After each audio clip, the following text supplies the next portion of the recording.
Annmarie, I'm fascinated. I think we're really building up to a critical moment for U.S. politics once again. The potential shutdown is there.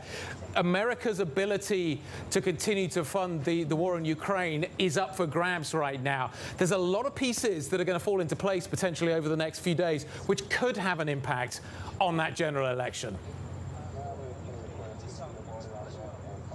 Yeah, it's a critical week, I would say, especially when you're looking at funding Ukraine and that supplemental aid package the White House had requested, which, you know, when you look at some of the Republicans, the defense talks, especially in the Senate, they want to make sure that's through. But this Ukraine aid is not even in the continuing resolution that the Republicans put on the House floor. And McCarthy didn't mince words when he said no, he would not be putting it in.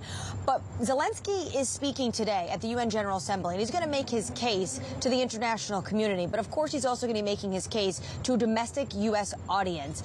In early August, you had the CNN poll that showed that actually most Americans are a little bit concerned, and there's some fatigue about the taxpayer dollars that are going over to Ukraine.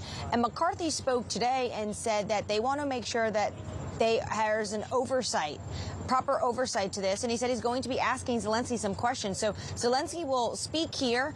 He will then go to Washington, D.C. later in the week. He'll be at the White House for a bilateral with President Biden. And then he's going to huddle with a few lawmakers. And the most key there will be Speaker McCarthy and his Republican caucus. Annmarie, what does Zelensky need to deliver? Like, what are the assurances that he needs to give?